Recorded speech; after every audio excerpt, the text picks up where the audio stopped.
Here. Can't hear anything. Is anyone else? Here. Hearing? If you'll hold on just 1 second, let's try and make it where they can hear us, Okay. please. I can hear you, but nothing else. You can, Yeah, I can hear You you want me to guys. They unmute it? were on there and then they disappeared. Now you're good. I texted Jason. Okay. Jason to let him know. Can you hear us now? okay. Yeah. All right, I'll tell you what, if you comes to a point where you can't hear us, give us a hand signal, and that way we'll know. Okay? Thank you. Can we have, they can see Principal Hutchins, Miller, and Steve, correct? The audience can, wherever? Okay. So now we'll go to the Pledge of Allegiance.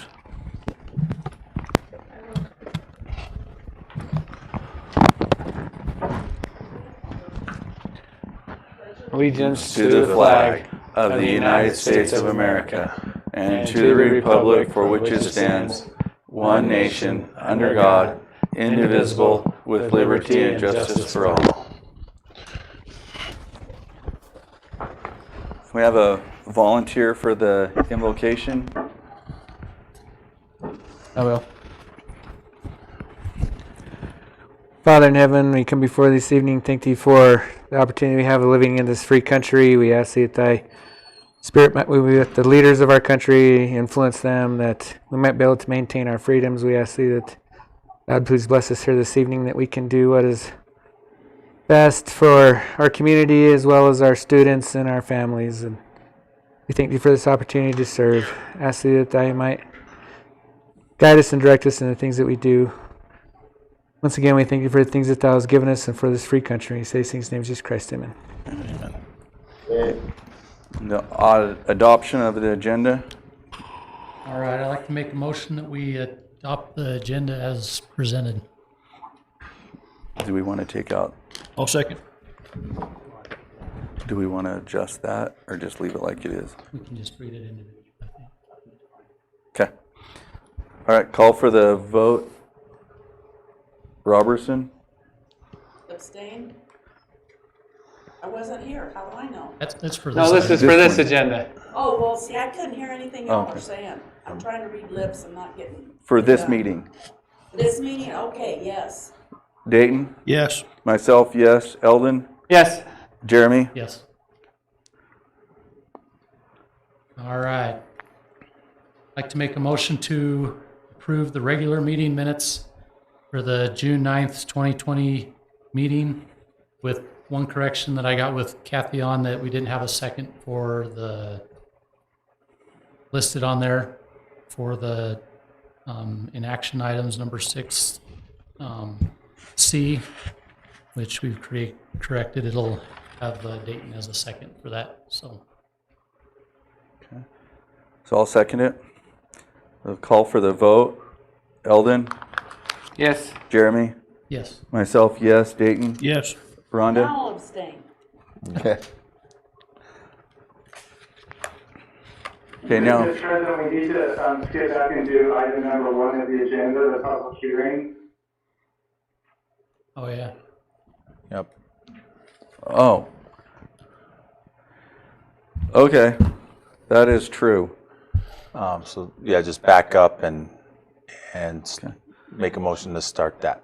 So we'll make a motion to start the public hearing. Second it. Okay. Call for the vote. Eldon? Yep. Jeremy? Yes. Myself, yes. Dayton? Yes. Rhonda? Yes. This is a time where we open the forum of all 5 board members to take comments from the public regarding the budget. It could be comments, questions, things of that nature. And so we'll wait a few moments here and see if anyone would like to do that.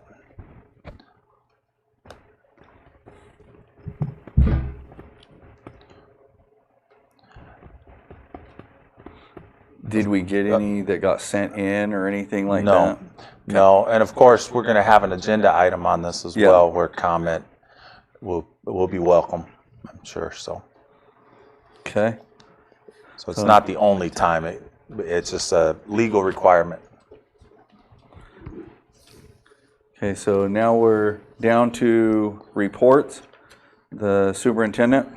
Yes, I'm happy to start the meeting off here with my report. So you have some written items from me, and I can elaborate on any one of those, or you can ask questions of anything that's in my report, or in regards to maintenance or anything else I can answer here. We've put out a survey that you might be interested in some of the results, and I can talk to you about that. We've also sent out a letter just notifying the public, the parents and students and staff what we're looking at as an option for the start of school. And that is to start virtually on August 10th and transition to in-person traditional school on August 17th. If the board will approve that plan tonight, that is an agenda item. And that is with the exception if the governor or the state of Arizona requires us to prolong the in-person schooling once again. So during that first week, we're going to try and do everything online, virtually, in a distance learning program. And there's a plan attached to your packet that we've drafted. We're going to be looking for things like pre-test for the students to see where they're at, see if there's any gaps, like they didn't keep up, for example, they didn't keep up on their multiplication. So we want to try and assess that right away so we know where to give them some individual attention or help, wherever that is. So along with the pre-test and the other things we feel like we can do online, we'll also maybe do some practice, some reading comprehension, multiplication practice, things like that. Maybe go over some policies, a student handbook, rules like that. Just reading material or small assignments that they can do at home. And along those lines, in the program, you'll notice that one issue that I think came up last year was some students were saying, well, they'll spend 8 hours on the computer saying they're doing schoolwork. And it was kind of ambiguous, or it was hard to verify if it was taking them that long or not. So we have established how much time they should be spending on screen time for the work during that week. And then also how much time they would be needing to spend off screen, like a maximum. So the teachers will know in advance how to plan that out, and the parents will know how much time their students should be spending. I've reviewed that with the principals, and they're good with that, and it's part of the plan there. So kind of excited about that. We think that's a good idea to limit the amount of time that they're going to be doing work on a computer or off the computer for that matter. This letter to the parents, did that every household Yes. got one? Yes. I haven't verified it, but it should have been sent to everybody. Okay. Our survey results, almost half have returned them. There'll probably be a few more surveys coming in, but some interesting statistics on that. 94% have internet service of the people that have turned this in. About 90% have a device already in place. So that was good to hear. Over half don't have a concern with starting virtually or in person on the 17th, 10th and 17th of August. So that's all pretty positive, and the teachers as well, more than half. Okay. Yeah, go ahead. The last long spring break, we had some students that needed internet and computer help. Are we looking that direction to start this time too? Back doing those similar things? Yeah. You said computer help and what? Internet. Yeah. We put hotspots and yes. stuff like that. Jason has been working with Steve, by the way, on lining out some hotspot and internet service. Even though we haven't heard that we officially need any from any direct people yet, we're making preparations to have some just in case. But we're going to try and find out in advance, of course, who needs help. We let some tablets or something go out too. Yeah, we have some devices, Chromebooks, tablets. We have some things to help people. And during that week, I think if needed, we could open up, a computer lab or access here for students to work. I don't think that would be a problem as long as we tried to practice the social distancing stuff that is being requested. I think that's a good idea. Maybe one up at the high school and one down here. Right. So they could use them if they need. We could do that if needed. The teachers will be back working from campus starting the 10th. Okay. As part of their training also? Yeah. Training will start before that. Yeah. Okay. For the teachers. So we're bringing in the teachers at the normal start that we normally would then? Yes. Okay. What's the latest from down at the state? Didn't the state superintendent say something about pushing back schools, but the governor hasn't actually made that official yet? Or Right. Yeah, there was actually several school boards even met early to pass a resolution requesting the governor to push that back, like for the first 9 weeks. Now, I didn't sign that, and I haven't heard from any of you on that. We can discuss that if you guys want, but that's that's what it is. I was like, can we get a resolution to send down there to say let's start? Yeah, I did participate in a different I don't know if that would help either. He hasn't. A lot of educators right now are asking. They're nervous about coming back, but it is becoming a political issue down there.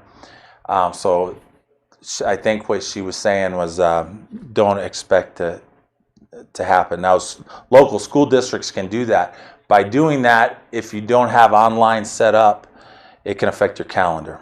Mm-hmm. Okay, so remember that. I did participate in a letter that we wrote, but it had more to do with funding and making sure they work with schools on providing flexibility. I have a copy of that.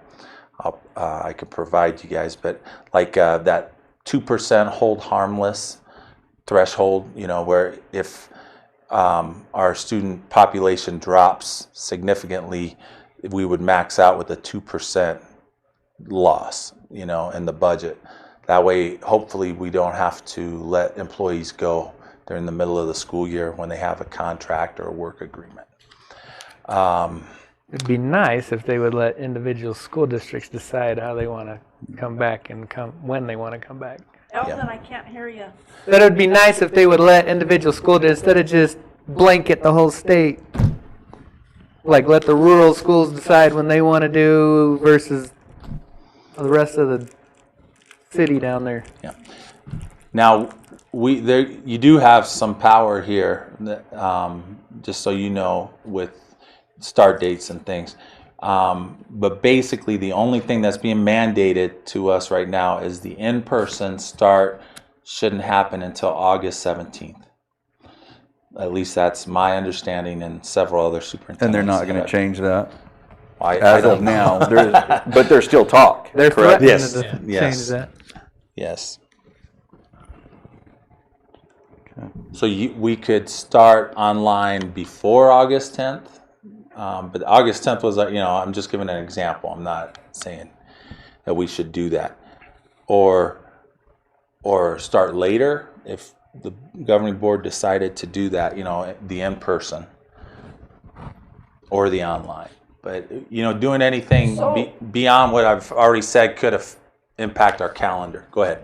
You may have said, or it may have been said at a different meeting, so if we're doing the online, Are we still getting the same amount of money for each kid? At this time, yeah, that was part of the flexibility that we were hoping for, and we did receive. Okay, That was a big question up until the last executive order. But now our online will get, as long as we take attendance, we don't exactly know what that would look like, but our thoughts are if they log in to take the pre-test, that can count as attendance. right. Our teachers are going to have to be, So I have a question taking attendance. Go ahead. that I've actually had asked a couple of times. Do we have the ability to have, so when we bring them back on the 17th, if there's kids that the parents don't want them to come, can they still do it virtual? Can they be like into the classroom while the teacher's teaching on a computer? Do we have like a video thing that we could set up? I know that would kill our IT, but that's just an idea that I've heard out there. Plus, also, one of the things is really if your kid is sick, regardless of whether you think it's COVID or 19, they should stay home. That's right. And so do we have, it would be nice if we had something set up to relieve the pressure of that, of saying, well, if your kid is sick, he can stay home and log in on the computer and see what's going on. Yeah. The short answer is yes and yes to those two Okay. questions. I can elaborate if you want. Jason's ready to mobilize. He's asked us about that. If they're sick, we need them to stay home, and we'll set up what we'll call homebound instruction or a homebound program. It can include video interaction in the classroom. It doesn't need to, but he is ready to go with that. He's talked to us a couple different times on that, and then if they're sick, we want them to stay home. So that's important. Employees too. Right. And I just think that would be really great to stay in contact with their class if they could see some video of the teacher teaching stuff. I mean, it wouldn't have to be on all the time, but certain Well, times if they especially got means video. we're having to set up this anyway. Why not utilize it moving forward? Yeah, exactly. And if they do extend something, we can continue with it online. Jason, can you come out here and if you can hear me?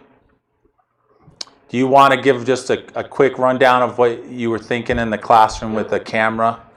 So there's many different options, and it's actually going to be different for the grade levels. Obviously, your first and second graders are going to be different. They're going to need help from mom and dad. If mom and dad aren't there, they're going to miss class that day, so they might need a paper packet still.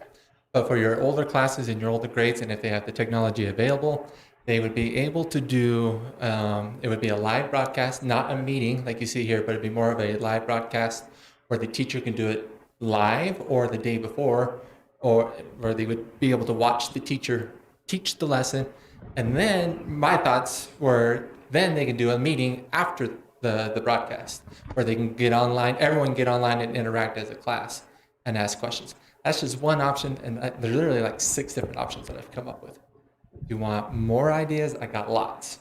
But our biggest hurdles right now are making sure every student has Wi-Fi, every student has some kind of technology. If not, how are we going to get that technology to them or the curriculum to them? So the real problem's in the home. We have the infrastructure here. Yes, absolutely. It's just at the home. Yep, and maybe where we're lacking a little bit, but not because of our fault, but we just don't know what's going to happen. We don't know, the teachers don't know how to teach the lessons yet. They've never taught online. How do they get the curriculum to them? A lot of our teachers are already using Google Classroom, which is an interaction online anyways, trying to get all the teachers to get online there with a camera and a microphone. Most of our teachers have a camera and a microphone, but we'll have to purchase a couple of those too. But we haven't got to that part yet. But yes, we are ready to move very quickly on that. It could be a YouTube channel, and it could be recorded, so they, if it's a lecture, they can go back and listen to it, depending on the content area or the grade level. And if the kids need help at home, as far as the internet, we're able to help provide some of that help. Is that correct? Yes, so To a point. I was going to talk a little bit about that in my report, but I'll answer it now. So a lot of the kids that are maybe out on the reservation, they don't have internet. We're actually looking to a grant, getting little hotspots but they would be limited on the data. It would be like only 2 gigabytes, but they would be able to get internet access. I just ordered today another 60 Chromebooks. Hopefully we'll get up to 120 by the end of this summer. Be able to check them out, roll those out too. So technology, I don't think we're going to have a problem with. With people in town, there's a lot of options too. If they're close enough to the school, we can shoot out Wi-Fi to them. If they're not close enough, then we do hotspots for them. But yeah, technology shouldn't be the problem. I think the problem is trying to figure out how we're going to do the curriculum and how we're going to get the teachers to present that curriculum and grade and attendance. And unless they're sick, they could come to the school and get in a computer lab Yes. to do it also. Yes. Okay. Oh, I don't know. I'm not going to answer for that one, but yeah. But we have the We have the capability to capabilities do of it. doing that, yes. Do we have any, what's the best way to say? Were we awarded any money? Like Winslow just put out, they got I think it was CARES Act that they got a bunch of money from. Yeah. Did we get any of that to help with this type of thing? Yeah, Or? 140,000 approximately. Okay. And that is for things such as technology to help us with this, maybe leave if, basically there's no strings attached to CARES Act money. And that is part of the budget. So the only thing I've authorized is some technology with it at this point. So Sounds good. some devices. Did you have a comment, Rhonda? I've sat here and argued with myself over it, and I'm not even going to bring it up. Okay. And just to clarify, right now we're only talking 1 week of online. So unless kids are sick and Well, chances are, though, if they're homesick, especially the ones on the reservation, they're not going to have the opportunity to be given this hotspot and an iPad, whatever. If they're not bringing them back and forth, then they're going to be out of luck as far as staying caught up. That is true. Unless we get them set up that first week, because we all have to have them on the first week, and then if they're already set up, maybe it'll be easier that way. I don't know. I don't know the answer to that. That's a good concern. If I might throw something out really quick, sure. we have kids sick for weeks every school year, and our teachers can handle it. So if we do have a situation where someone can't make it due to COVID or whatever else, whatever illness, we can handle it. We've done it before. We do it every year, so. Yeah, I agree. We do that every year. I would anticipate actually and hope, this is going to sound weird, that more kids stay home sick. Because I know as a teacher, you catch every single disease because if the kids got a sniffle, they're coming to school because mom and dad's going to work. I'm just saying. And if we need to change the culture of that school is not a babysitter, school is for education. And if you're sick, don't bring it and spread it to everybody else's kid. And I don't care if it's COVID or whatever it is. It should be the same. That's just my opinion, though. I agree. We definitely try to do that and teach that, but obviously we might have to catch them once they get to school, and we'll do our best to notice that and have our teachers keep an eye out to see any signs of illness. Yeah, no, it'll be hard to change that type of culture because for years it's been you'd give an award, right, at the end of the year for anybody that didn't miss the school. And so there's a lot of kids that are, I'm going to school because I don't want to miss school. I want that award at the end. But there are some kids that want to go to school just because if their grade drops below an A++, they're failing. And so they have to go. That's true, too. So yeah, It's not like though, because it's a much better environment than their home life too. So we got all sorts there, but yeah, we'll have to work through that. thank you for that, Mr. Miller. And we can circle back to this, maybe review that the plan we have. You have a document in there that shows the estimated time that virus can live on paper and things like that. We're going to make sure the teachers get that. and do anything we can. Some other things, one thing I wanted to toss out for you to think about, it's not part of our plan yet. There's not a lot in there about masks. We have some plans for masks. One area of concern that I have with masks is like students coming from on a long bus trip, say Holbrook or Winslow, asking them to wear masks on the bus because it's a close area. That's something that's not part of our plan yet, but I'm thinking about that. I would like input from the board eventually if you guys would want to discuss that or maybe even take action on that. There are a couple other things I want to review in my report before we move on as well. The summer reading program, we're looking at some students on the agenda, and we can accept more students too that are good students that want to work virtually or perhaps in person, depending on the case, with struggling readers or they don't even have to be struggling. If they're interested and they're emergent readers or beginning readers, we would work with them all the way up through 8th grade. So that's an agenda item. The plan is attached to your packet, and I would love to go along over that with you if you have any questions or you'd like to discuss it. But basically it's open-ended.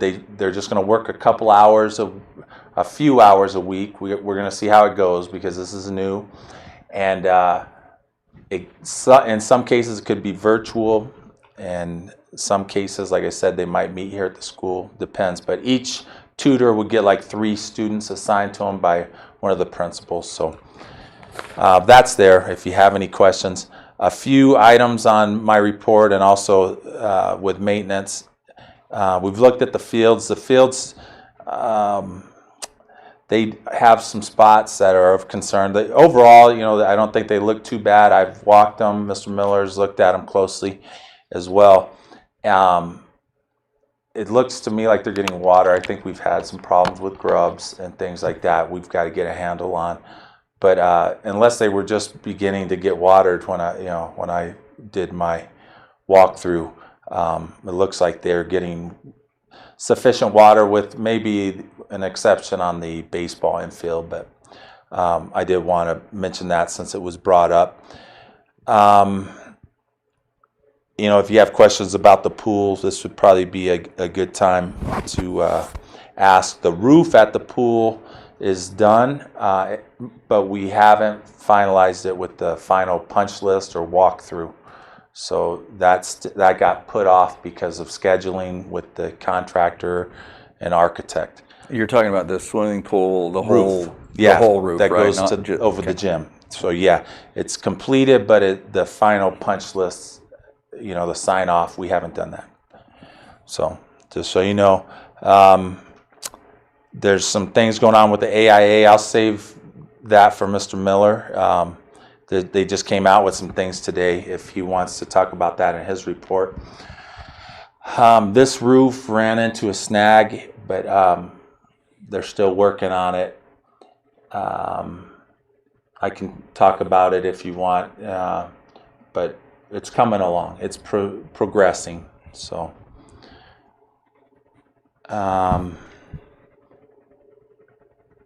we received a small grant from Arizona Food Banks they asked us what it would take to continue feeding our kids, since school was pushed back. And so I came up with some numbers, and they said they wanted to help cover that. So it's like, so we'll continue the food program, where kids and families can pick up their lunch until the 17th. The 17th is a Monday, so it'll be, whatever, the 14th, whatever that is. That's the plan at this point. All right, other than that, if you have any questions on the pool, or maintenance has been busy correcting some things. They did all this up here because we needed that open. They've done some other things like painting. The football camp for Queen Creek got canceled at the last minute, but they were making preparations for that until that happen. So I can probably answer any questions you might have and what's going on with that department. Is there any questions? Okay, thank you. Yeah, you're welcome. Mr. Miller? Yes, my report is not very long, and we kind of talked a little bit about some stuff I've included in there. One thing I'll throw out about the starting school online,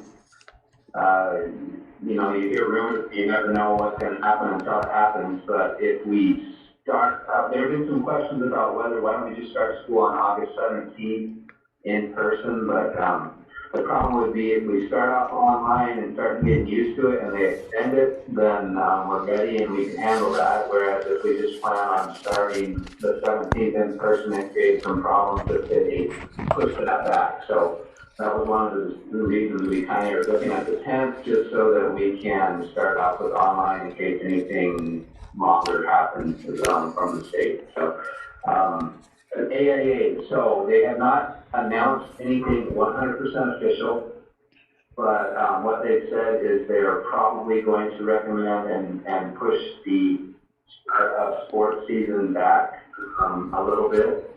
Currently, they said it can't start until August 17th at practices, and they're looking at competitions not starting until, like, actual games not starting until after Labor Day. And so and it sounds like Mr. Fields might have seen something today. I haven't seen anything official today, so if I'm wrong, Mr. Fields correct me, but last I heard that competitions won't start until after Labor Day, after September 7th. So that is all I have, unless there's any questions or Mr. Fields would like to add anything.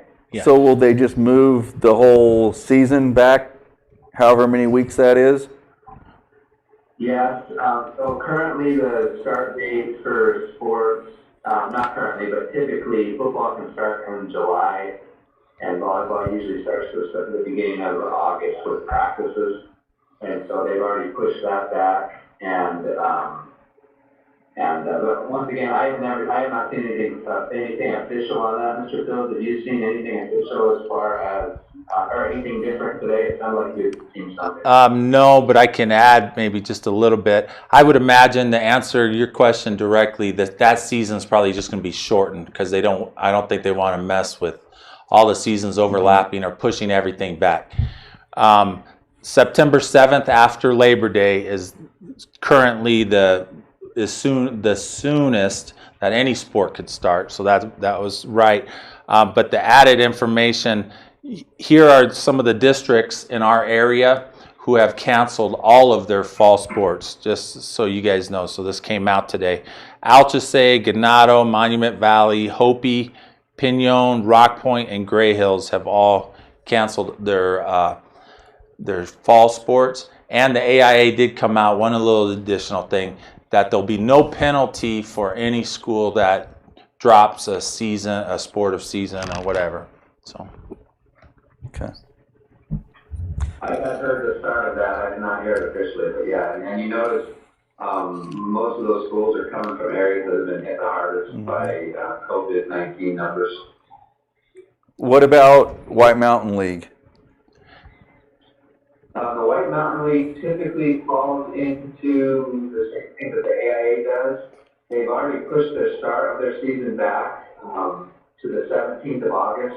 But what they're really doing is they have a meeting with all the athletic directors on August, I think it's the 12th, it's the week before that, and they're going to kind of see where the AIA is at and what the decision the AIA has made officially and finalize what they're going to do. But they typically go in line with the AIA. We've also, as a district, talked about possibly cutting or canceling our fall sports for junior high. So that is something that's been discussed and is on the table as well. Something I think we need to look hard at here are the contact sports. And I don't mean to sound biased against any sport, but if it's a full contact sport, I think we really should consider, such as wrestling. That's close contact, and I would think the spread that's where we should start if we were looking at that. Or football, where, the face mask kids can get close and spit can, I guess, get swapped, whatever. So I haven't talked at length to Mr. Miller about that, but that's just my personal thought. But you guys can. Do we know of any other schools that are looking at not doing junior high sports? None that I'm aware of. Okay. Some have It asked. wouldn't surprise me. Yeah, some have asked, but nobody was making comment on that. Nobody would commit to not having it or having it yet. But I think it still is up in the air as when school's even going to start. Yeah. I mean, because I wouldn't be surprised at all between now and the 17th if they pushed it back. Yeah. And if they push it back, then basically we're almost through half the junior high season. True. Yeah, but if we're looking at not doing contact sports, that leaves more time to catch up on the other sports. Volleyball, softball, baseball, track. About all I can think of that there's not quite a bit of contact. Basketball, got a lot of contact too, if it's a good game. What we need to think about all of our activities too, like the singing and that. Some schools are having students spread out when they do the singing and wear masks, like the face shield or something like that. Yeah, that's another thing that I think we need to look at is the programs that we've been bringing in the past to use the auditorium. That's something to look at too. Okay. I think we also have to keep in mind letting people make their own decisions on things. We don't need to be dictators. I agree. Agree 100%. Pardon? I agree 100% with that. And also let's make sure that there's actually some science behind something before we say, hey, we should do this, because there's a lot of stuff out there that doesn't make a whole lot of sense. I'm getting a lot of conflicting information. There is. Has anyone considered, because it might be limited, to just making it conference games, eliminating the non-conference? That would ease up a lot of the gap on the pushback. Yeah, we could consider that. It hasn't been discussed a lot. I think Mr. Miller might have brought it up to me as an idea at one point, but I think that's a good idea. We could look at that, definitely. I think the AIA had already said that for football, just playing conference, because you're going to have to shorten the schedule anyway, and so they were going to take all non-conference out, and you're only going to And play probably conference. scrimmages. Yeah. Most of the colleges are going to that format now. Yep.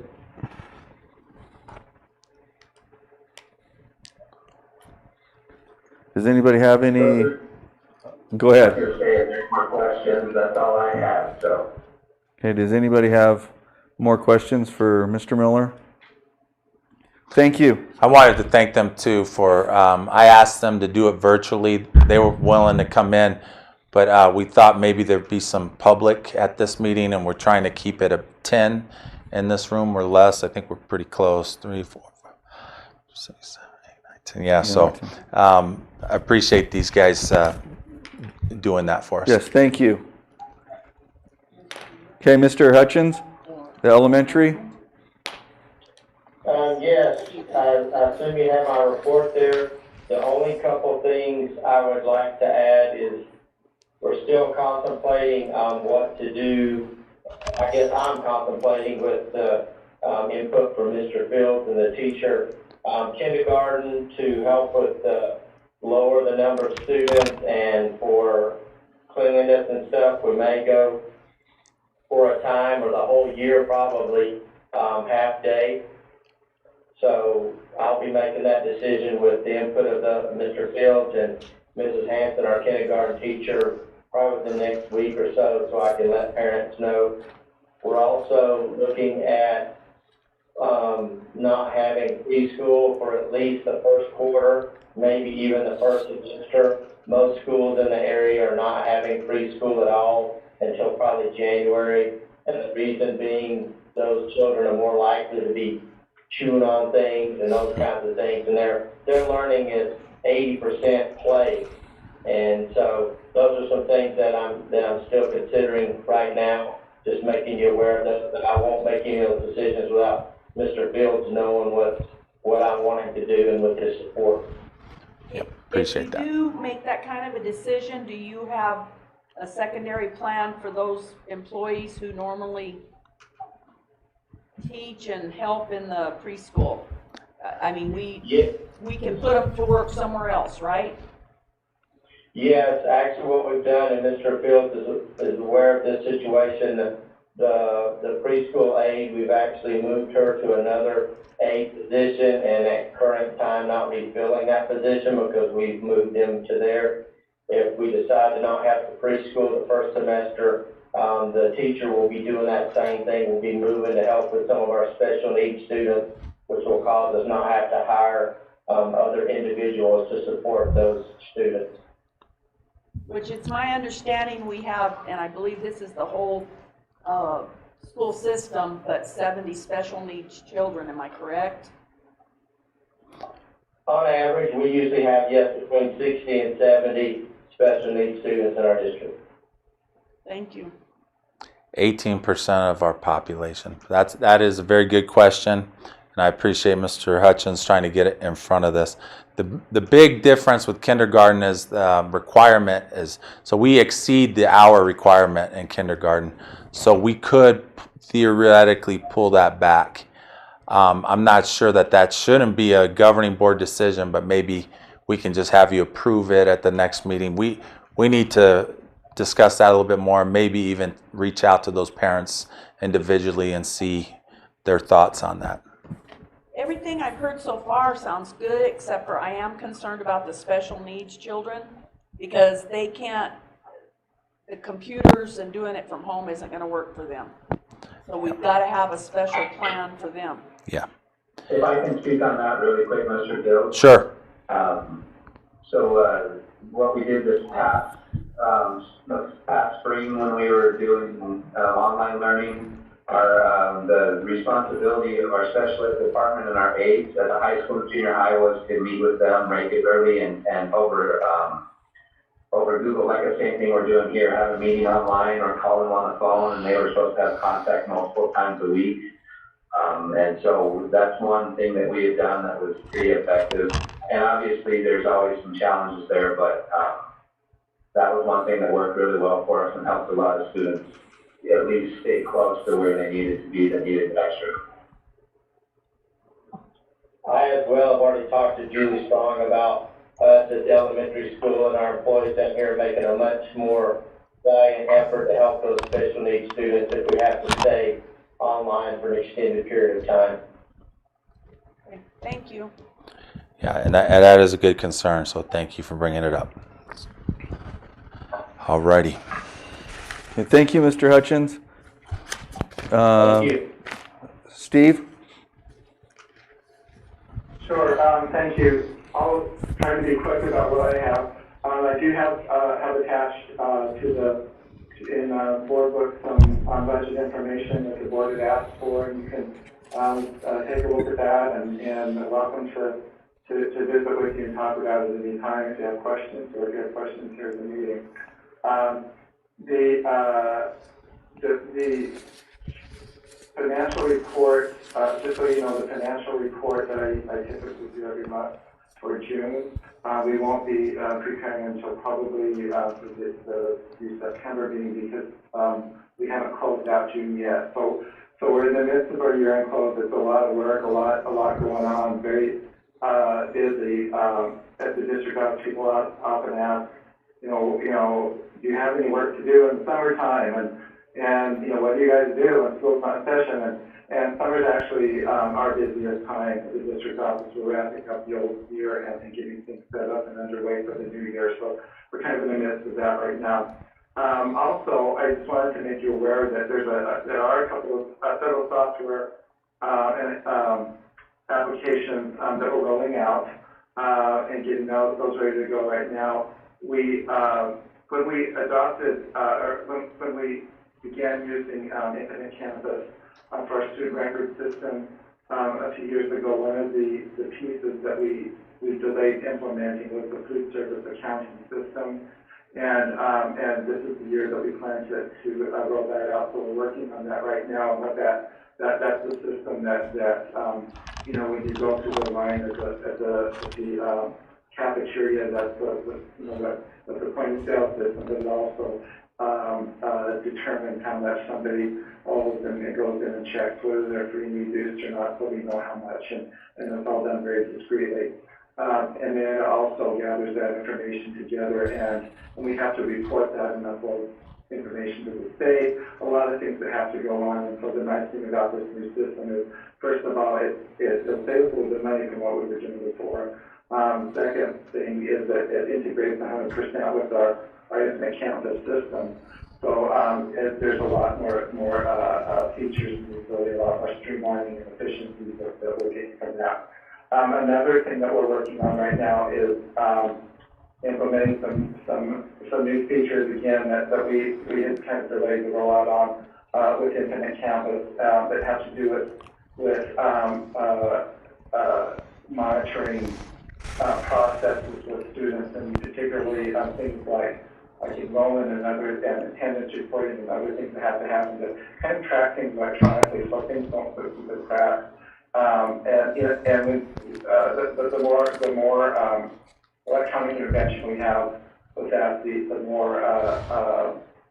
easier it is to stay on top of that and make sure that we don't, like I said, because when things fall through the cracks with attendance, that can mean money, loss of funding. It can also certainly mean audits, problems, and so forth. So we try to be very, very careful about that. It also will allow students a little bit more efficiencies when they check in to school when they're late, or when they move around to other parts of the campus, so forth. Like when they go to see a counselor or whatever, it allows it quickly for them to check in. But we always know where well, I shouldn't say we always know where they are, but we have a better idea of where they are. If there's a problem or they need parent needs to get a hold of them or something, it's easier to know where they are. The other thing that we're getting ready to implement, which I know it sounds like sort of like the different ages that we might be doing this already, but we have not ever implemented any features with our paychecks that allow people to get their pay stub and online and download it online instead of us having to mail it to them, and they have to come pick it up, particularly for people with direct deposit. And we kind of put that on the front burner with the COVID, the quarantining and all that kind of thing, because we're trying to sort of move away from it. We want to have a little personal contact, physical contact as we can for things like that. Plus, I think that's something that employees would benefit from. So that will be rolling out within the next month or so. And it's employee self-serve portal, and there's some other things they can do online to maintain their personnel account and so forth. So anyway, that's my report. If you have some questions, I'd be happy to answer them. Some of the data you guys asked for on the budget is items under his report on the program, but I can take you through these if you have any questions or you'd like to discuss it. So like one of the items was the variance in budget differences between last year and this year. So that's this report. If you see it in the computer program or the hard copy. Also, another piece of information is the like what is the take-home pay basically in dollars for teachers since FY18 to this year. So the past 4 years with that 2% raise that was given in February or whatever it was. So I can talk about that. So I got one question on you mentioned the variances there. Yeah. I noticed that, I forget which one, it was towards the end there, that they had like a $60,000 difference from last year to this coming year. I guess what's some of I know one of them was for the school bus that we had to put money in for. I remember seeing that, but what are some of the reasons that are that it's less or more in some of those bigger variances that we got there. Well, one thing, Go ahead. I'm sorry, one thing I can address is, that will cause that to go back and forth from year to year, and that is we have, employees who do early retirement, and they do their employment under a contract, ESI, so they can use requirements of, out of the state retirement system for a year, so they can draw their retirement. And so sometimes we'll have one or two employees that will move out of our payroll system as they want, so their expenses move out of salaries and into contracted services and vice versa. And in our district, that can generate a, $50,000, $60,000, $70,000 swing sometimes, depending on. If I can interject too, Steve, and plus I'm not sure if they can hear you online, so I'll try and do most of the talking unless it's something that I can't answer and you can. That $68,000 variance included a bus engine that needed to be replaced and a new bus. So we had to budget more money in that line item. So that, Right. And overall, it's gone up because of, we're receiving more money from the state now.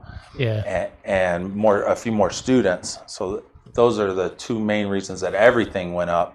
But specifically for that $68,000 one is that. But Steve's absolutely right on the salaries. It depends on if we hire someone with experience or not, if they're on ESI or not. Those things can make a variance. Okay. But if you have like a specific line item, I can try and address what that was. I think that was my biggest one, is because a few of them had explanations next to them as why they were so big one way or the other. But I think it was vehicles or something where it said 12,000 for this coming year and some bigger number for last year. So Yeah. that was my biggest question there. Yeah, it's under vehicles, $68,000 difference. But that makes sense with new bus or engines. Those doesn't definitely that cost more. So are we doing the same line twice because that falls under, there's an explanation of a new bus Yeah, for on the second page on vehicles, and it's the same number. So it's Where's the capital. first one? yeah. It's on the second page under capital, and it says, I see that one. okay, and the second one is on the third page, and that's the one Jeremy's asking about, because it doesn't have an explanation, but it's the exact same numbers, kind of. See, like the second one up, it says 12,000 for 21 and 80,000 for 20, which is 68,700, which is the same number that's on the other line. Yeah, that third page is a summary of the first two pages, so it kind of collapses it down into smaller categories. So yeah, it is a duplication. I had the same question. Okay. It's good to thoroughly understand this the best that we can, and actually I might point out Mr. Winter has done some research into our buses. We appreciate everything he does with that, but he's looked at our vehicles and he actually provided me an inventory of their mileage and those things. And there's expenses like new tires on that. We don't ever want to risk safety with not getting new tires every year. But like I was talking with him, 20 years roughly, and then we need a new bus. So it's just something we have to plan on that hits us occasionally in a budget year that doesn't the previous year. Yeah. There's one under land and building improvements where it said we didn't spend any last year, but we're going to spend some this year. Do we have plans for that, or is that just a what if? He did. That's a what Go if. ahead. Yeah, he did That's a talk what to me if. about that. I think it's trying to have a little foresight just in case is what he had discussed with me about that. Well, isn't Mr. Mills also trying to build up a rainy day fund for Yeah. us? Because that's been discussed ever since I've been on the board. He has a reserve in there as well. Yeah. Yeah, but you don't always put all of your cookies in one cookie jar. Yeah, if we don't spend our whole budget, that can be a good thing. We try to be very tight as we can. I mean, it's a pretty good reserve he's got built in there. Is there any other questions on that? Or we may not be done with staffing. I've turned down some staffing requests. I think I put that in my report. So I'm being requested to make some more hires. So you need to know that. And I'm a little hesitant because we don't know what if we have a big exodus of students at homeschool and all of a sudden we're overstaffed. I think practicing a little caution here is wise. That's why. But there are people asking for more hires currently. Okay. I have a question on the other form, but sure. I didn't want to go to it till we're done with this one. Is this, it says low, medium, and high. Is that the same person all the way through, or is that the average low, or what is this? That's the same person. I picked 3 people. One that kind of started out as very, just very low experience, and then kind of a medium, and then a highly paid teacher. So the same person all the way through. Yeah. And then on the next one, okay, on the next one down, what are some examples of? Is that just what we're paying in? The school's paying into their retirement and benefits? I'm assuming that's correct. Not what they're matching or whatever else? Okay.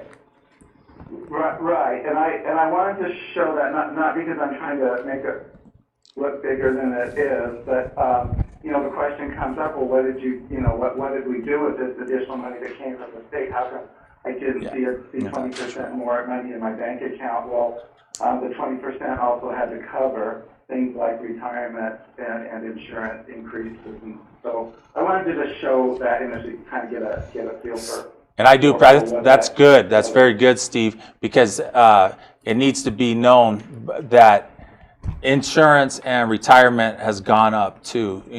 And that's what this kind of shows. So I do appreciate you putting that on there. Yes, thank you. I appreciate seeing these numbers. Why did we pick FY18?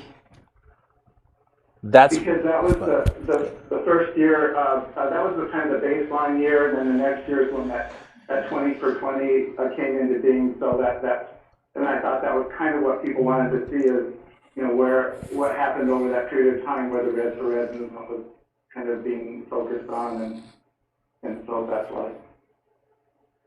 So 18 was before it started, and then 19, 20, and 21? Is that what you're saying? Right. Okay. Right. Thank you. Okay. Is there any other questions for Steve?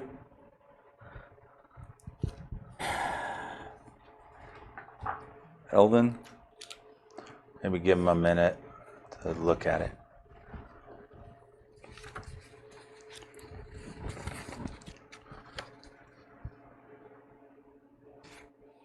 I mean, it's pretty obvious when you look at those numbers that we have, what do you call that, Steve? A compression problem?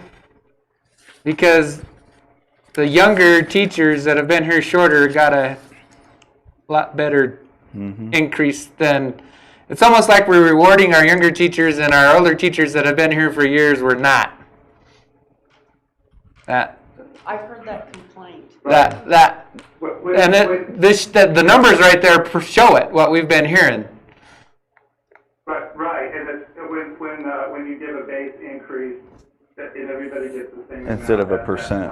The percentage is low. And this year, which we did for those first for fiscal year 19 and 20, and then in 21, that was actually a percentage increase, so that was benefited the high pay more. And whether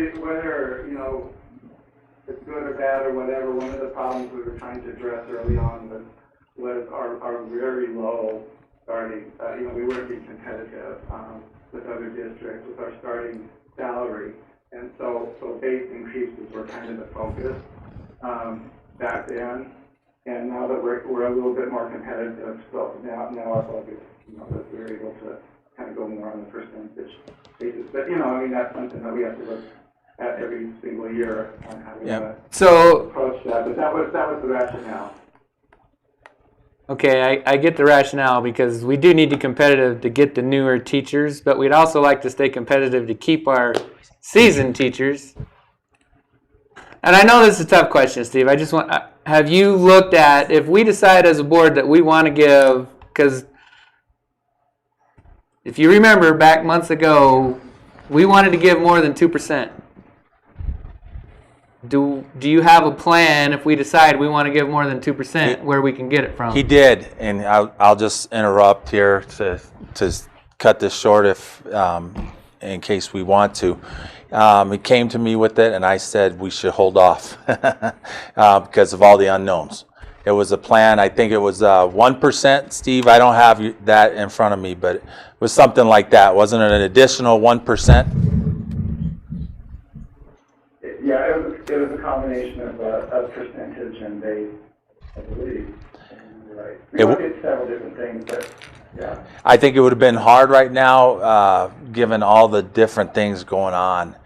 But, you know, to go back just real quick on yours, I'm not sure I follow what you're saying, because the teacher that makes more, the more experienced teacher actually had a larger increase in the cash and the amount, not the percentage. So, you know, they're making over $6,000 more in those 4 years, where the new teacher isn't making, it's a higher percentage, but it's less than 5,000. Yeah. So, you know, it kind of depends on, I don't know, I don't have all the answers. I'm just saying, if you look just at the cash, the value, and not the percentage, it's a little different. This is the first year that we did a percent. The previous few years have all been a solid number. Yeah. And I do think that that's something we need to look at, is doing back and forth, or doing both, or doing something so that it continues to balance out, instead of just throwing a number all the time. Sometimes doing a percent. Otherwise, you do get your lower end wage salary people keep going up, and the middle and the upper aren't increasing very much. So I can get you that plan if you want to see what another additional 1% would do to the budget. You know, we could still do that. I just, personally, I didn't feel comfortable making that recommendation. And so we could still do it, you know, in September or mid-year. And we can make it retro for I understand this the year, caution, because we don't know, are we teaching from home? Are we going to have fewer kids? I understand that. I just want to make sure that we have a plan, so like if we get back to school and we've got our teachers and Yeah. I for the 8 years I've been here, and you know it, I've always been seriously pro, let's get our teachers paid as much as we can so that we can keep them, especially the good ones. So that's just the way I'm always looking at that. Yeah, I think it's not off the table for this year to get more of a raise. I think that's what we're looking at. And we need to look at, if we decide that's what we're doing, where are we getting it? What are we doing to get it? Well, that's right. That's why I was asking we're for not, the plan. And it helps when you can see that other page where we have extra money going in, that type of thing. Yeah. So that's why we asked, or that's at least why I asked for it, so that if we decide to change what we're doing, we have an idea of where we could possibly take it from to move it to another spot. Yeah. Thank you. You had a question? Did Central Ed understand some type of a pattern of where we have to implement raises? Wouldn't that be a major factor in this conversation? The governor promised 20%. So what we're looking at is that we already had a good percentage of that now. We aren't really that far behind the curve, as I understand it. Wouldn't that be how we're going to calculate, because we have to reach that plateau? So isn't that a major consideration in this discussion? Well, it depends on how you calculate. See, that's the thing. I'll let Brian can jump in anytime you want. They didn't really give us, they said we're going to give them a 20% raise, but they didn't say it has to be in take-home salary. They didn't say it has to be in retirement. They didn't really even say it has to be in salaries. They gave us money with the idea that we'd give it to teachers, but there was not really even earmarked specifically for teachers. There's a lot of open to it, so that's what we're trying to figure out. And some of them have. By the Yeah. time you figure in Yeah, so insurance and all that, they have got the 20. But as far as to their base pay, no, they haven't. But I don't know what other schools have or haven't as far as that goes. We could do it, but it would have to come from somewhere else, like, class size is one. We're lower in our class size than a lot of places, or things like that, but yeah. But that is, yes, it is something that we're looking at too, as far as where we are with that. And that's why we wanted these reports, so we can look better at where we are. Thank you for that comment. Is there any other questions about this budget thing?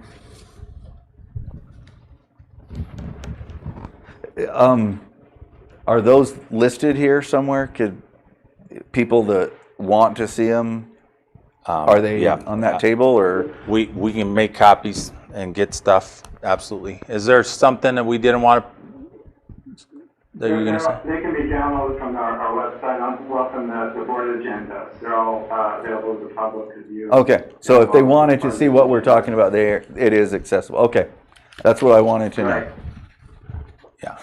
Yeah, especially if, like, we have a gentleman who's potentially a board member, we need to make sure he gets whatever that's available, I think, so.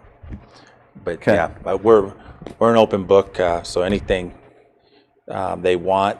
Sometimes it takes an explanation, or it might be like, what are you doing, Yeah, I agree. So it is available for those that want to do it. They can download it off of the website, off of The regular board. budget is what Yes. I think he's Yeah. talking about, yeah. Okay. Like this thing, now we don't have the teacher name on there, but yeah, there's no problem sharing this. Okay.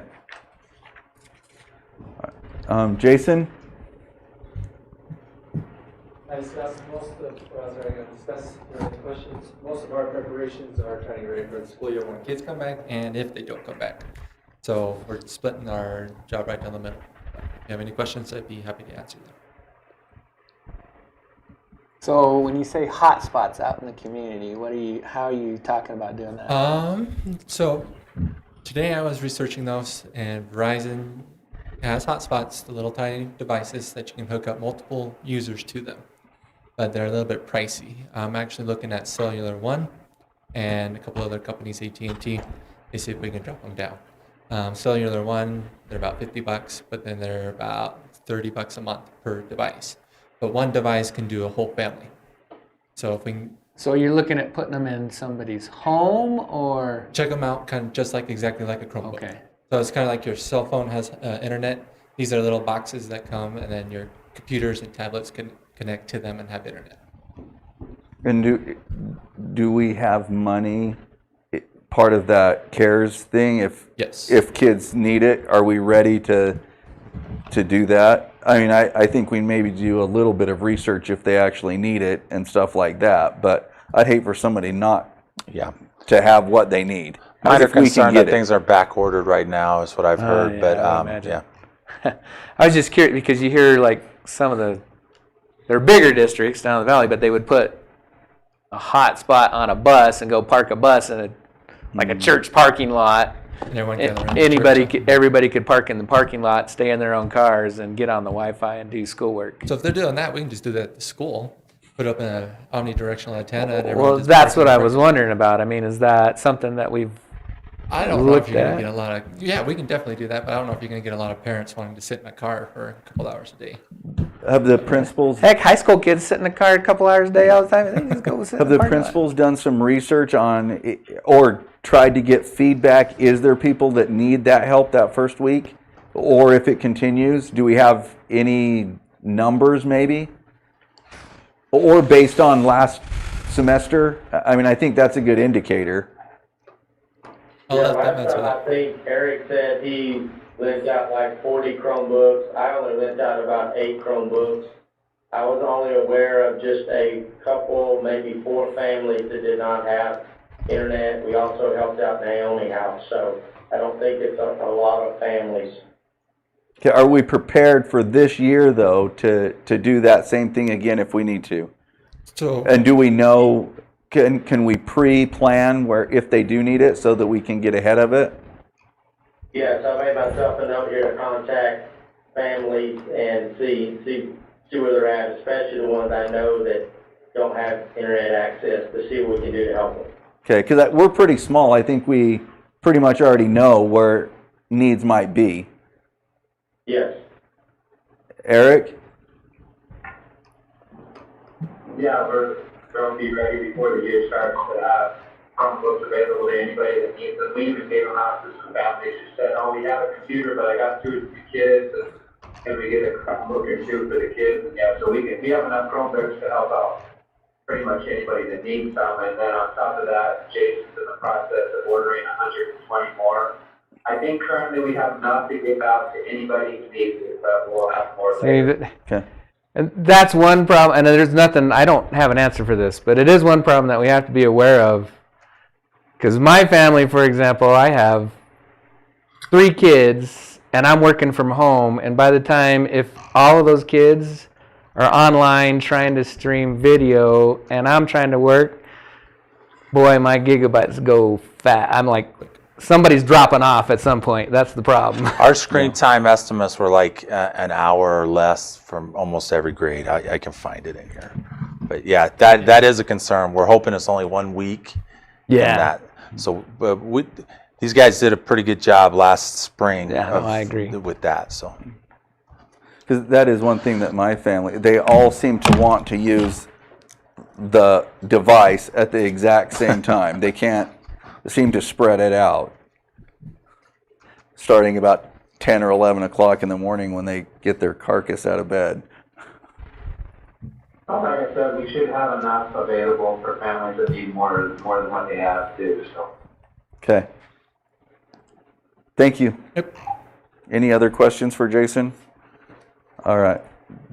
We already talked about maintenance. Do you have any more to add to that? I see there's a report there also. No, I can elaborate on any of that. And actually, if you'll allow me here, Steve, I need to talk to you about a maintenance item immediately after this meeting, if you can hear me. Okay. So other than that, no. Okay, you mentioned something about a punch list for the roof. Has that punch list been made? No. And so so we still got to get up on the roof and make a punch list. Had some. There were some like pre-items, but we're going to do another walkthrough on it. Okay. And I was part of that walkthrough, and they were very minor items, and they just need to get somebody out here to finalize it. So. yeah, the parking lots is not on here, I don't think, on his report, and that is something that we need to make a decision on. So that's what I'm going to be talking to Mr. Mills about following this meeting. This APS thing is. That's underway. Okay. But we're talking about like sealing the parking lot, Okay. both campuses. All right, so now we're down to call to the public. Did anybody have a name on there? Did she say yes? You said yes? Okay, I'll start reading. Individuals who wish to address the board are requested to complete the sign-in sheet prior to the meeting. Members of the board may not discuss items that are not specifically identified on the agenda. Action taken as a result of public comment will be limited to directing staff to study the matter or scheduling the matter for a future agenda. Is it Mr. Winter? Yeah. Okay. Well,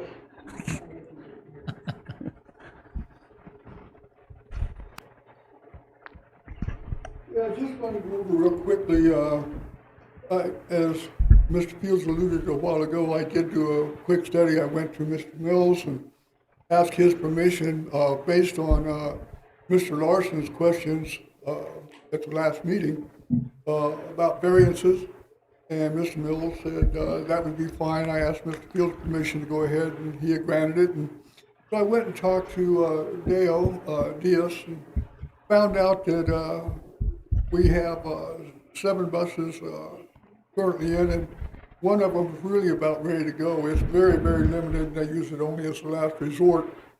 And our latest one was a fluke that happened within the system. Volkswagen of America was sued, and state of Arizona received quite a compensation, and some of that went to vehicles for the school districts, and so we got a bus at a relatively cheap expense. That probably won't happen again, but that was a good thing.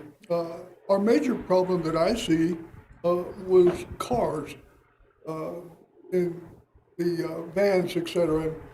We have a total of 24 vehicles, and out of the cars themselves, we have 6 that are qualified for historical vehicle license plates. So that ought to tell you we're going to have a variance in the real near future. And as far as the variances go, I isolated them basically down to when we have our last override. And that's where the big money comes in. That's where you're going to see the big spikes. If you cancel a program like swimming, you're going to see a variance there because we didn't make those expenditures. So you're going to see the peaks and valleys, but most systems have a built-in parameter where you can ask it if there is significant differences. And variance reports, I know in the military we had to make them if we went out and bought 2 or 3 engines that we weren't planning for or whatever, and then we had to identify them to the wing commander immediately. And then the budget has to take a whole bunch of U-turns. And so I think that's what we're trying to get to is what did the board approve, what they disapproved? Did it cause a variance? Did insurance that we all have discussed a number of times, did it go up? Or are you going to see a difference between 2018 and 2021? Those kind of things are really fairly easy to track and identifiable because we've had those conversations in here. So I'm not for sure what we can say is a surprise in variances. I don't think there's any real shocks or surprises. I think the question is probably more easily addressed to either Mr. Fields or Mr. Mills in another fashion. I don't think that they can recall. I remember Mr. Mills briefing in a budget meeting where we all sat at a big round table over here, and he said that there was a number of new codes put in, and I forget the number he used. It seemed to me like it was around 4,000 or 5,000 new codes that had been entered. He can't recall all of those. But if you give him a general question, I think he could go back and research and come up with it. But I think as a general rule that we can look at variances and possibly identify them or project them. And I would be more interested in projecting them. I think that's what the board needs to do. Is when are we going to have to replace all these vehicles? When do they become dangerous, even on the road? At what point do we sell them, et cetera? And I think those are the kind of things that we should probably be concerned about with variances is, can we project them? Can we identify them? And then can we act within the board, the budget, and figure out where we need to go from there? And I think that's probably what we need to know about variances. As an independent study, I wasn't influenced, and Mr. Fields and Mr. Mills give me a pretty free rein, and I'd like to compliment Mr. Diaz on his cooperation, and he's got a good handle on things, and just wanted to let you know that I think that's where we're going, where we should be. Thank you. Cool. Thank you. I think that's a good idea that we follow up on, look at those things. We're on consent agenda items, 6A, 6B, 6C, D, E, all the way to F, not including 7 personnel requests. That's the next one, but all the way down to there. I motion that we approve those. I'll second it. Okay. Do we have any discussion?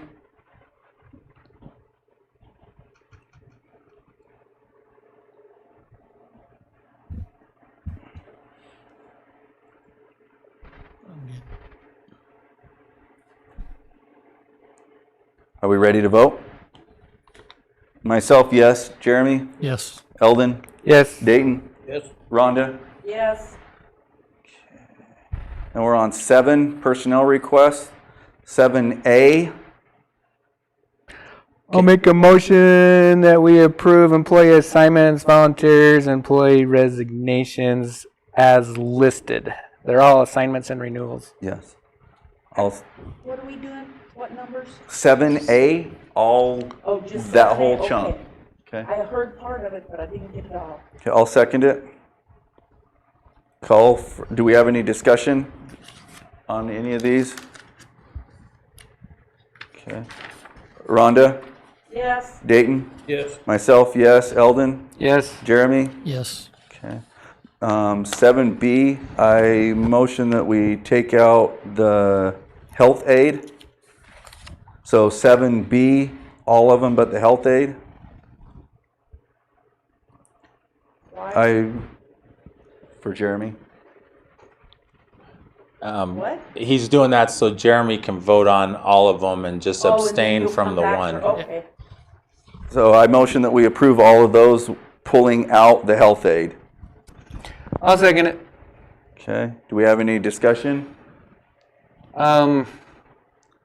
Brad Fisher, is that get a little bump in salary with him, or is he Yes. doing it without a bump in salary? What are we doing there? No, and he hasn't, technically, he hasn't accepted yet. Okay. But I'm not concerned if he doesn't. We can, and we do have a thing written up with it's an increase. So it's a contract agreement. Mr. Mills spent some. Would good that time take on some that's of? on his plate? Yeah, are we That's a taking That's some a teaching concern. away? Or? That's a concern. Mr. Miller approved it. He thought it was doable, and I thought I thought he would accept it by now. But so that Can you give us some background, Eric? As far as him fulfilling his responsibilities at the high school, I think he was teaching one less class or something like that. Eric, is that right? correct. And so, in working with Terry Johnson, she said during the school year, he would be roughly an hour a day at the most. So he has one less class to fulfill that time, and most of the time will be, he'll spend some time over the summer, taking care of all the rest. So she said you can supervise the custodial department and make all the assignments and schedules and all that in about an hour a day during the school year. So we gave an extra prep period to be able to handle that. So why aren't we leaving it the same with who replaces her? I'm curious why we're moving it this way. It could be a cost savings, and he had some experience. He has some experience doing I this. see some benefits to it because he's already there and can do it. So if we're taking a class period away so he can do it, why are we adding more money? Is he losing money from teaching? Means we're giving him more money to do this job, I think is the question, Basically, yeah. correct? Yes. Well, if I might throw, I'm probably not the one to answer this, but if you don't mind, when I hired him from his last job, he was actually the custodial supervisor for a very large district, which he had 70 employees. He was the supervisor over, so this is kind of a little more up his alley. He wanted to teach, so it worked out well for him to teach. But with the salary that he's getting, I think, and I'm not the one to answer this question, but it should be a savings for the district overall. And the extra salary he would get involved is now going to be a summer assignment as well. He'll pick up a lot more over the summer. So that's where the extra stipend comes from. So, Eric, I know, you think he can handle the AD and this as well? I mean, the AD has a lot of responsibilities, and I know you've had to help him with the AD, but it was his first year, so I mean, are we comfortable that he can do the AD and this and teach? I am. Last year was a weird situation where we didn't hire an AD just due to some changes in staffing until, I think it was the August board meeting, if I remember correctly. And so, or right before, we had a special meeting the end of July, somewhere around there. So he was kind of behind the 8 ball on that one. But he's ready for the school year, and schedules are all done, but some minor things. And so I think we're ready to go. Is he going to accept this? He doesn't know. Or are we going to? You see one that. I don't think the question was ever answered.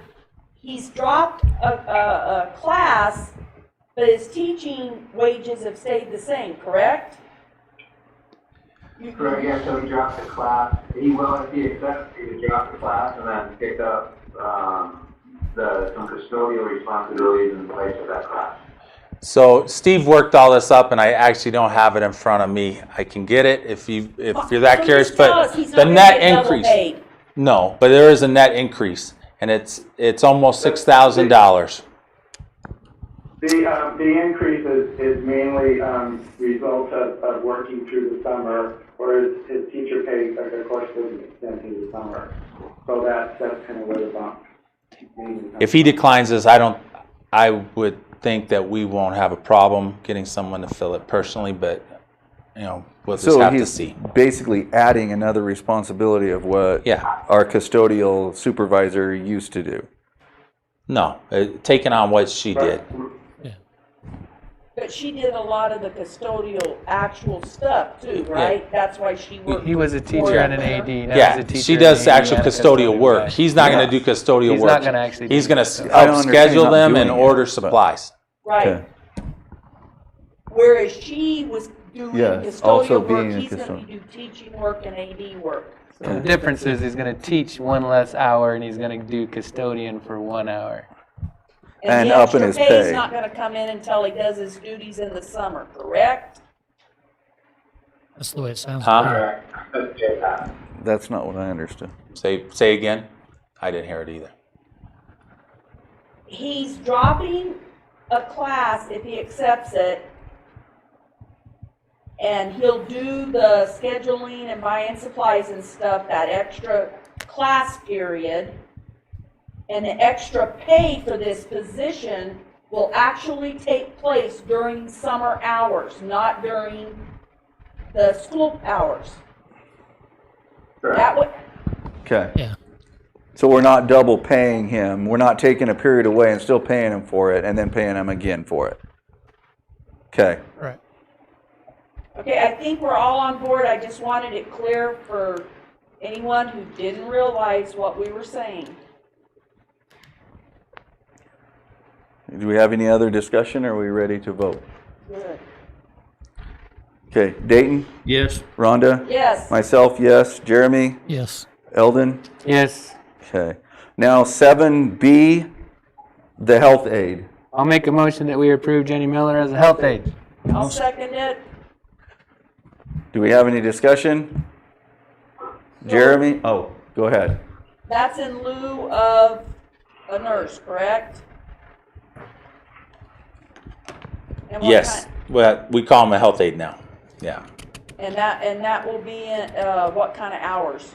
Will she be on? 29 a week, or I'm sorry, 19 a week, unless we need to readjust. So there's going to be some new things this year, of course, with the situation. Right? So we didn't have the position last year, so we'd like to start with 19 and kind of see where it goes. Okay, and what kind of duties I guess my question is the school secretary still gonna have to handle kids having headaches and all that stuff? Or will the No, health yeah. aide be handling We that? we want our health. I mean, she can only be one place at one time. Right. But no, we're hoping this will lighten the burdens of the principals and the secretaries some. Because we have students that need medication and stuff that they're responsible for that, correct? Yeah. And that will, I think it'll eliminate a lot from there.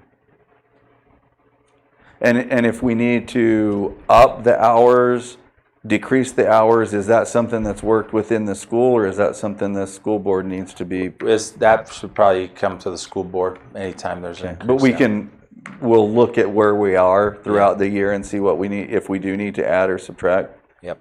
We'll just take it through the And process. I think typically whenever we have a situation that it's needed before a meeting, we're able to go ahead and, Yes, we have that in place.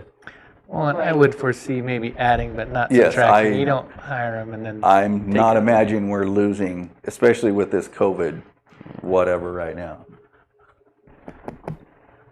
okay, I'm good. Jeremy? No, I you abstain. abstain. There you go. Eldon? Yes. Dayton? Yes. Rhonda? Yes, Myself, yes. So when does he have to resign? Before she takes over.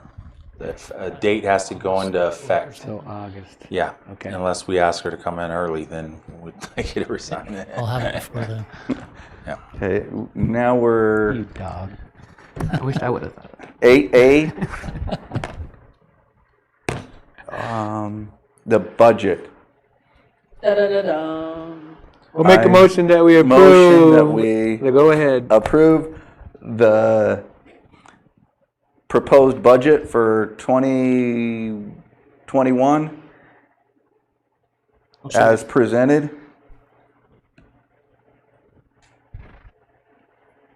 Did Dayton second it? Okay, I didn't hear it. All right. Discussion? Comments?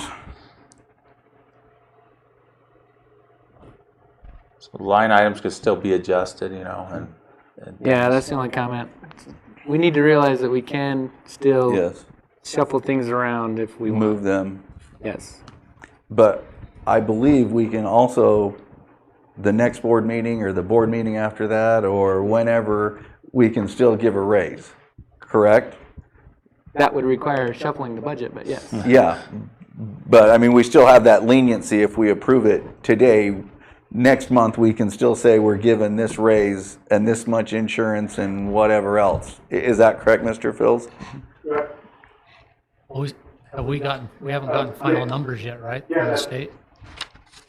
right, this, what is fixed is our budget limit, but we can move around within that budget, we do that, I mean, that's kind of how it's done, and, you know, we approve, the overall budget limit in advance, and in these general area categories, and then we move around either during the year, and then we revise the budget actually in May of next year to sort of match up.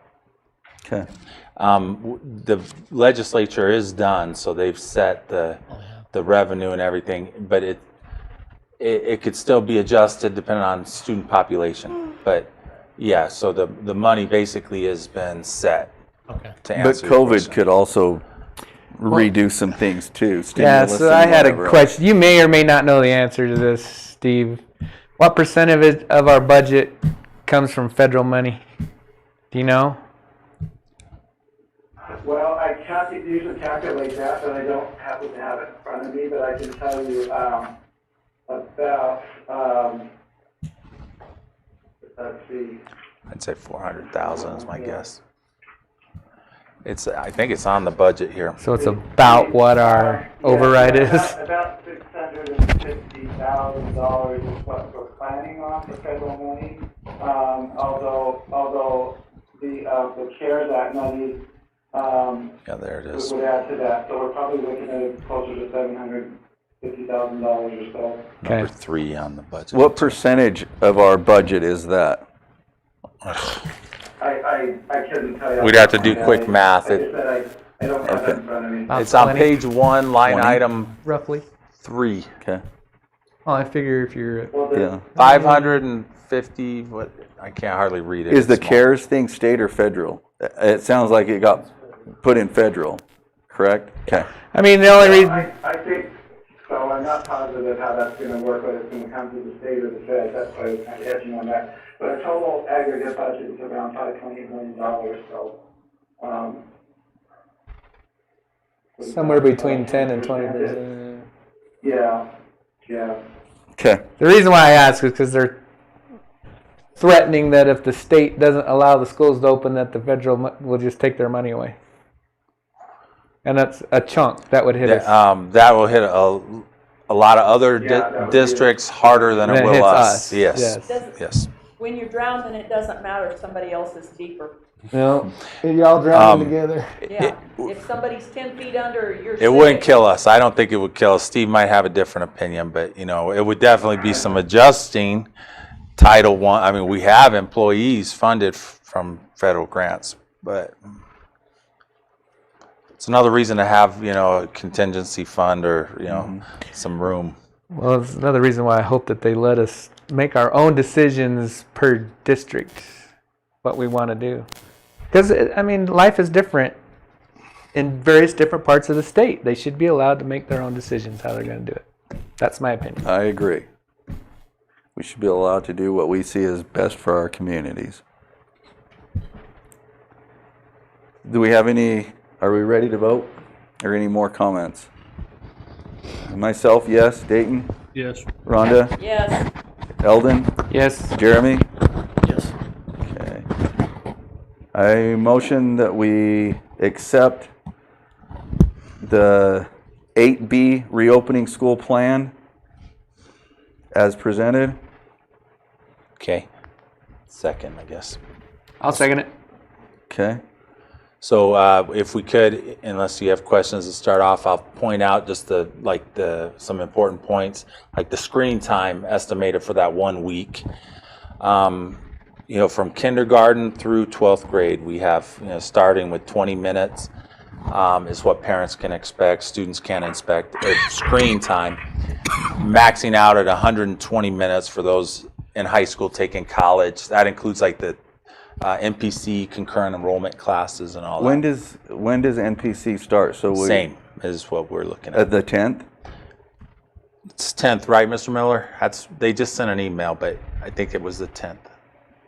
They did send an email, but off the top of my head, I don't remember. That's I'll look it NAVIT. up. Yeah, NAVIT is the 10th. I think the concurrent enrollment, they haven't changed that. But And colleges are doing the same thing, right? They're doing, so those NAVIT programs that they typically go to the first week would be the same? yeah. But we also teach, we also have satellite classes from other places. Is that, They can do that from home. okay. So they're set up to do it on WebEx. I'm just wondering if program. they start the 10th or if they, because some of them start later, I know, in the semester. No. At least they used to. Yeah. So, and then for off-screen time without electronic device, 90-minute max daily. So that first week, you know, that's what. Okay. Of course, they could read longer and things like that, but that's kind of the guidelines for that. But you can see the several bullet points. Attendance is very important for us this week, so we don't lose funding. So we need to make sure that's clear. They haven't given us clear guidance on that. They said, you guys develop a plan and submit it to us. That's Is what the this what state you has submitted? said. Huh? This is what you submitted? I haven't submitted it. I want it. Okay. I want you guys to approve it, and it has. I believe it has everything that they've asked for. So, but if it's not right, they said they would give us some opportunity to add and correct it, provide Okay. details where needed. NPC's classes start August 24th, so we're way ahead. Usually they do a week or two of online training and how to handle college classes for the seniors. So, and they've also told us that some of those classes will be online at least the first quarter. And those are concurrent enrollment ones, not the NAVIT, correct? Correct. And Correct. that's not the, is that the Talon ones included? Because they're not necessarily the same, the concurrent and the Talon. So the talent classes, ITV, start on the 24th Okay. But officially. if they're taking concurrent English with Lori Bowler, it's going to start with us. Yes. All right. Correct. Correct. Well, they're doing concurrent enrollment, but it's in a high school class. They're not doing anything at the college. Correct.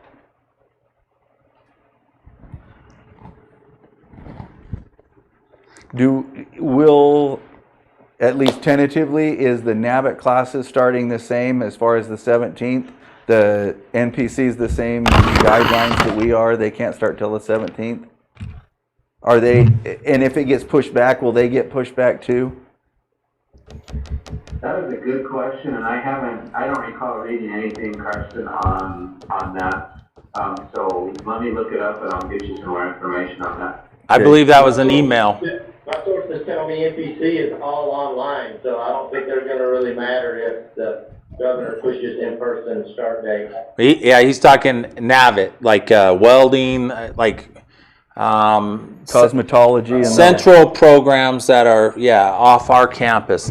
And that was an email, Mr. Miller. Like I said before, I believe that matches us exactly with starting on the 17th when they're going to be transporting kids. It might have been 1 week more, but we can get that to you. He has it. Our counselor has it. I'm just wondering if if the governor pushes it back, is NPC they would have to same follow. thing? Okay. Because That's they're what my dealing with question high was. school kids. So I think the answer to that is yes. Okay. Do we have any more discussion? I don't see, I swear I saw it when you sent it out. Something about masks. What were you going to say when they come back about masks? About what? Having to wear masks. Oh, Okay, so now that's not written here, but there is no requirement at this time in the plan for students to wear masks. We might want to consider it on a bus because of the close quarters.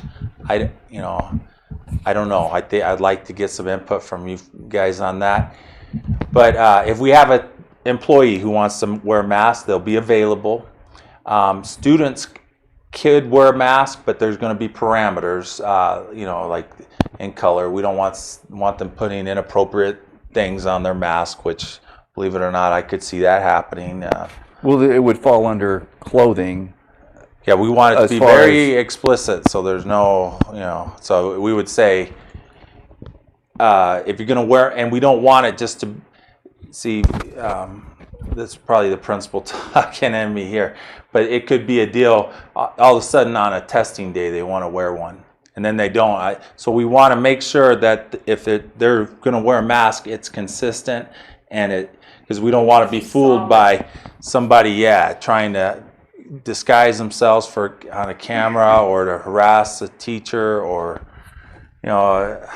just all those issues we want to avoid. So if they're going to wear masks, we want it to be legitimate. We want to reach out to the parents. So they should work with our principal to do that. And then teachers, if they're going to lecture, we think probably take the mask off if the distance permits. But we'll provide what they call personal protective equipment, like masks and hand sanitizer and things like that in the classrooms. A lot of students, I know from experience, do a lot more reading of lips and movement when the teacher's lecturing and talking than actually hearing. And so that is something that could be very detrimental to some students if there is mask. But we also don't want full clear face masks that can be worn. But we don't want to take away the rights of teachers either. Did I answer the question? Kind of ruins the whole idea, though. Not really. Well, yeah. It's in a lot of what I've heard, it's better because once you get a mask wet, it's like trying to use a chain link fence to keep out mosquitoes. Mm-hmm. It doesn't take long to get those paper masks wet. Yeah. So the board, your options are, I don't know if I answered the question, but you could add a bullet point in here about masks if you want, or we can wait and do that later, or you can direct me to have something that's not necessarily a part of the official plan, but like we were going to proceed. If they're going to wear a mask, it needs to be. Well, the reason why I ask is because I have had a lot of people ask, are you going to require masks? Aren't you going to require masks? I would just assume we don't require masks, but if they want to wear masks, that's fine. Okay. But then we're on track. that's just my opinion. Okay, we're on Everybody the else. same page. I would concur with But the that. other thing that if you're going to allow masks, if they want to wear masks, and vice versa, and I think you said it in one of your things that you put out on Facebook, we need to make sure that there's a bullying police out there, because you can get it both ways. Hey, why are you wearing a mask? And you can get, why aren't you wearing a mask? Go in both directions. It's a personal choice there, and we should let them do A it. senior citizen tell me today, they went to Winslow and didn't wear a mask, and they felt like everybody was throwing daggers at them. And he said, I don't know what the problem was. Everybody else was wearing masks. Why did I need one? You know, I mean, there's a lot of ways to look at it. Yeah. But I know in Winslow, it is the town mandate, you have to wear a mask. Page is the same way. Flagstaff is. But I personally have only been kicked out of one place for not wearing a mask, and I don't want to wear a mask. That's my choice. I don't feel like I should have to, and I've never, other than that one time, Well, I've I never just been. want you to know right now, if I see you in the grocery store and you're going the wrong way, that one we will have a problem with, mister. I have. I don't mind if you don't wear a mask, but don't go the wrong way. I believe I haven't gone the right way yet. Well, you're good thing you haven't run into me. But I also spend about that much time in a grocery store. so. Okay, then you're safe. What does the board have an opinion about the buses and the mask? I think it needs to be up to the parents and or the kids. I'm with Rhonda on that as well. I don't want to take anybody else's choice away. I don't think that's our place. It's our bus routes are not that long, except for the Winslow and Holbrook ones. That I Mom think and Dad we wanna should drive have their kids people to that school, are they sick to be can. responsible, but and that's the only line I think we should follow. The first seat, just, and I see that point, but remember the first CDC guidance on bus spacing and stuff is just something we couldn't do, because you got to skip a seat. You can only have, I think it was 20 in a bus or something. right. So You'd have to that's double why up all this your issue, routes. yeah. But once again, we can't make decisions because everything changes daily, sometimes several times a day. And it's like I said, it depends on what doctors you listen to. For every doctor that says, wear a mask, I can find you one that says don't. I would rather err on the side of freedom of choice versus mandating them to do it. That's my opinion. Yeah, something was, Winslow doesn't have an option because Winslow is, you're going to. The mayor, that was the mayor's determination, it's his decision to make. So when they ride the bus and they get on in Winslow, they should be masked. The only problem, I also understand that that's becoming an issue as well, that mayors and governors are not dictators. Yeah, they can't. yeah, who's the mask City police? That's a council good and question. the legislature needs to be involved in that. Yeah. But since that is the mayor's decision over there, does that resolve part of the bus issue? Well, that's a hard one to say because not really. Once they step on a Joe City school bus, They're Joe City. they're a Joe City school problem, not a Winslow problem.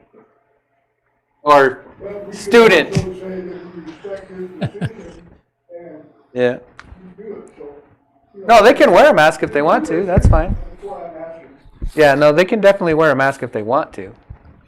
I kind of saw this one coming because nobody wore a mask here today. Yeah, but, yeah, so that we're lined out to do what you just said. So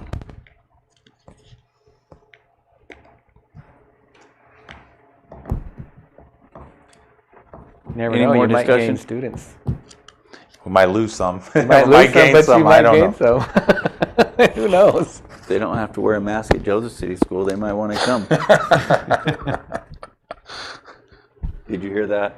If they don't have to wear a mask at Joseph City School, they might want to come to Joseph City. I think I might be tempted to send my kids. More troublemakers. Yeah. Way to look at the positive. Yeah, Anyway, Are we ready to vote? I think so. I hope so. Eldon, Yes. Rhonda, What are we voting on? Reopening The school. reopening schools schools. plan. Oh, yes. Dayton, Yes. myself, yes. Jeremy? Yes. Okay. Now I got to find where we are again. You're on new discussion items. All the way at the bottom. I hate it when you click back on this thing. You got to scroll all the I way hate through it. Here. Can we look at getting a Can we different ask one? to get a different one? Yeah, the other one is called what is it? Board Docs, and it this is trying to imitate that. So I think like the it's- last one better. Yeah, so did I. But those are the two main programs: Board Docs and Board Books. Can we discuss going back? Sure, we could even sample a few. We can't go back to the old one because they're discontinuing the Yeah. support on it, and it won't be available to us. That's in about a month or so. There's probably other ones So out we'll there. go ahead. Yeah, and there's Board Book is that the other one competitor is actually probably what most school districts in Arizona use. We picked this one because it was cheaper. Okay. Good enough for me. Let's learn to use it. I hate it. I hear you. I feel the same way. Okay. Do we have anything we need on? How about our IT guy writes a new program for it? Get No, out I of didn't here. even hear. You don't have anything else? He doesn't have anything else better to do. The future agenda items, one thing is the coaching and sponsors and all that, and just to plant the seed in your ear, so to speak. Last year when we cut the seasons off in the spring, we continued to pay those coaches because of several reasons. But if the seasons get canceled now, I think that should be reconsidered. Mr. Flake and I discussed that.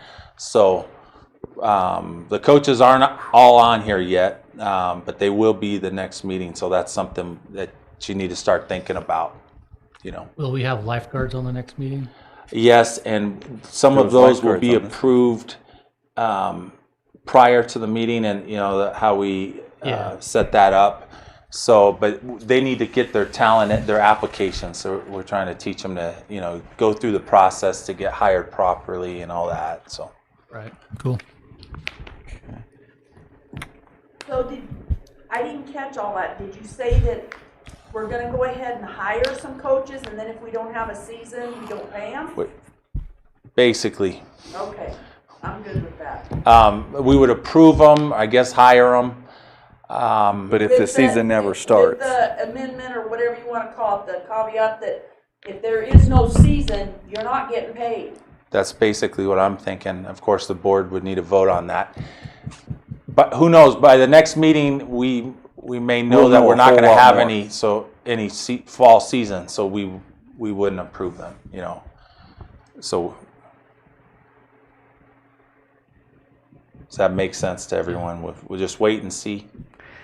Wait and see, but I understand they're not coaching. You don't want to pay them, but you got to understand those guys that coach, they count on that as the part of their salary. They go, okay, so my team, I make this much, I make this much. If somebody needs some money that bad and they're not here stuck coaching kids, they can go to Love's and get a side job, they can go other places. It is not up to us to pay them when they're not earning the money. Actually, those are good points, and we did anticipate what you said as well. Mr. Mills and I had a conversation about this. If that happens, I would anticipate, so let's say the fall or all the sports gets canceled, I would anticipate that there's going to be other things, like school gets pushed off, or they're saying you got to continue virtually. I think we'll have other opportunities. What I'm saying is other opportunities for maybe coaches to make that money they were expecting. So, instead of doing the play, they would do some tutoring or a virtual class, or something like that. There's got to be something. I mean, I understand what you're saying, but if I'm a teacher and I lose that big a chunk of pay, I know I can go to Holbrook or Winslow and I can get paid more, and I'll go.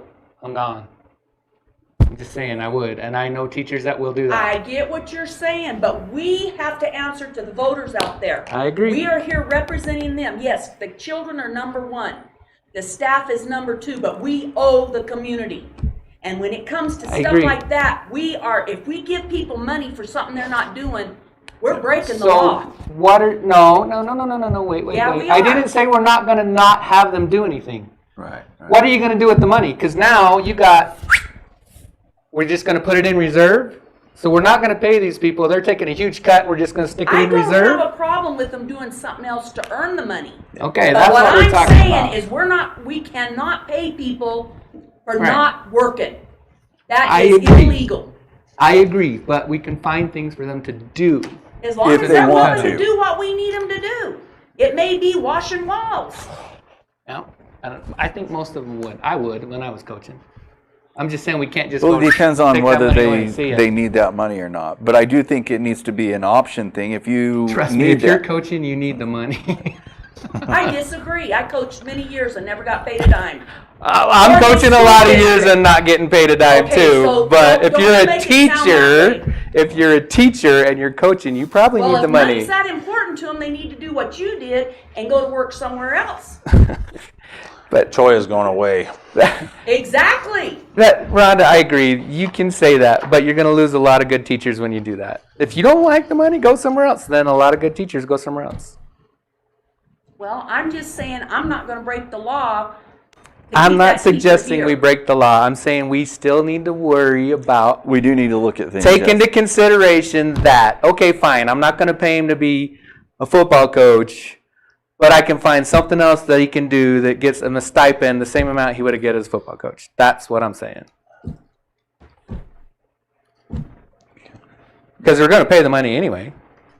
I mean, we got to budget it. You gotta realize as a teacher, when you're talking $3,500 to $4,000, some teachers, that's 6 to 10% of their pay. And so that's a big chunk of money. We're not talking about $400 here.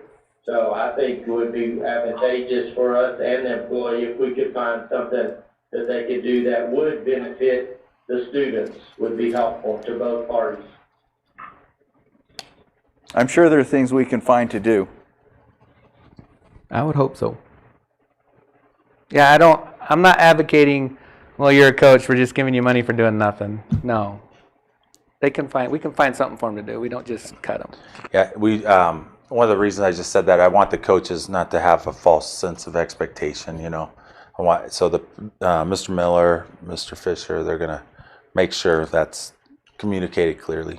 But other places, on that same note, other places, because I've talked to people that used to do, work for someplace, and with COVID hitting and different circumstances, they did lose a lot of their additional what they could do and got pushed back in their base. So it's not uncommon that people are losing part of their income with this too,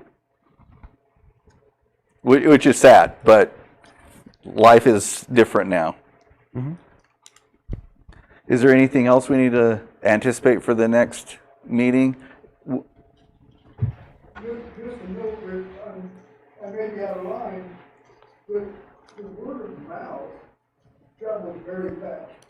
If we, let's use the term mess over someone in this projected job that they had, and part of the contract negotiation they had to coach and teach, then they go out with salary grades, that word goes out. How we treat our people and find a constructive way to reuse them, I think goes a long way to the reputation of the district and the board.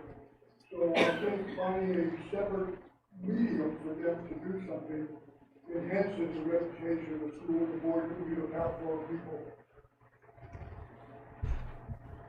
That is true. We need to look at that. Thank you. The next board meeting is the August